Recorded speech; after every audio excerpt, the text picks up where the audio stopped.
ఐబొమ్మ రవిని పట్టించినటువంటి mail me దగ్గర ఏం ఆధారాలు ఉన్నాయంటూ పోలీసుల మెయిల్కు ఆయన రిప్లై.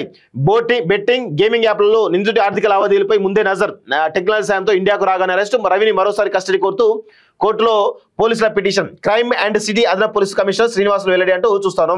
సో ఇక్కడ చూడండి చాలా అనుమానాలు ఉన్నాయి ఇక్కడ.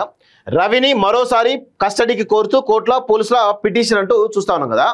సో మళ్ళీ ఒకసారి దాదాపు వారం రోజుల తర్వాత మరొకసారి కస్టడీకి తీసుకోవడానికి ప్లాన్ చేస్తున్నట్టుగా ఈరోజు కోర్టులో పిటిషన్ సంబంధించినటువంటి వాదనలు అయితే ఉన్నాయి. సో ఇక్కడ చాలా అనుమానాలు ఉన్నాయి. ఇలాంటి ఘటనలు గతంలో దేశంలో ఒక 2 జరిగినాయి.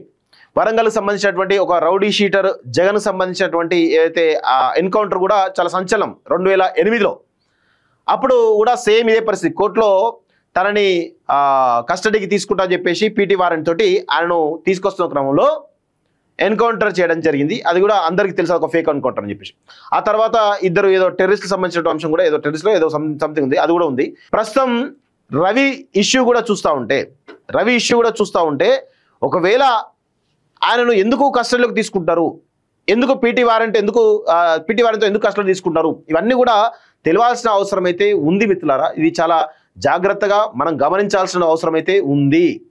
ఏం జరుగుతోంది ఇమ్మడి రవి విషయంలో, ఏం జరగబోతుంది? 2008-9లో వరంగల్ వేదికగా ఒక 2 ఎన్కౌంటర్లు జరిగినాయి. అప్పుడు ఉన్నటువంటి అక్కడ ఎస్పీ ఎవరు, ఇప్పుడు ఉన్నటువంటి సిపి ఎవరు, ఒకరైనా అనేటువంటి అనుమానాలు కూడా చాలా బలంగా ఉన్నాయి. అసలు ఇమ్మడి రవిని ఏం చేయబోతున్నారు? కస్టడీ తీసుకొని టార్చర్ పెడతారా? టార్చర్ పెట్టే అవకాశం లేదా? లేకపోతే ఇంకేమైనా చేస్తారా? మీరు గతంలో 2008-9లో అప్పుడు చేసినట్లు చేస్తారా? ఇవన్నీ కూడా అనుమానాలు ఉన్నాయి. సో మరి అది ఎంతవరకు ముందుకు పోతుంది ఏంటిది అనేది తెలియాల్సిన అవసరం అయితే ఉంది. ఇది 100% దీనిపైన చాలా రకాల అనుమానాలు అయితే ఉన్నాయి. ఎందుకు కోరుతున్నారు, ఎందుకు ఆయనను కస్టడీకి తీసుకున్నారు వారం రోజుల తర్వాత? ఆల్రెడీ చాలా రోజులు ఉన్నారు మీ కస్టడీలోనే, మళ్ళీ ఎందుకు తీసుకున్నారు అంటే ఇక్కడ కొన్ని విషయాలు గమనించాలి. జీర్ణించుకోలేకపోతున్నారు కొందరు అధికారులు ఈ సోషల్ మీడియాలో జరుగుతున్నటువంటి విపరీతమైనటువంటి నెగిటివ్ ప్రచారం, వాళ్ళ మీద జరుగుతున్న ప్రచారం ఏదైతుందో జీర్ణించుకోలేకపోతున్నారు. ఇది సినిమా ఇండస్ట్రీ వాళ్ళని పక్కన పెట్టుకొని మీరు చేసినటువంటి పనికిమాలిన చర్య ఏదైతుందో దాన్ని ప్రజలు జీర్ణించుకోలేదు. మీరు ఏదో పబ్లిసిటీ స్టంట్ అనుకున్నారు, కానీ ఇప్పుడు ఆ పబ్లిసిటీ స్టంట్ కాస్త ఈరోజు ప్రజల నుంచి తీవ్ర వ్యతిరేకతమైంది. సో ఆయనకు నిద్ర పడతలేదు. ఆ నిద్ర పట్టడం క్రమంలో ఇది ఏదో ఒక సంగతి తెలిసాలని దానిలో ఉన్నట్టుగా అర్థమవుతా ఉంది. మరి అది ఎంతవరకు పోతుంది ఏందో చూడాల్సిన అవసరం అయితే ఉంది. కస్టడీ కోరడం ఏదైతే ఉందో దాని వెనకాల చాలా రకాల అనుమానాలు ఉన్నాయి. 100% ఇది వాస్తవం.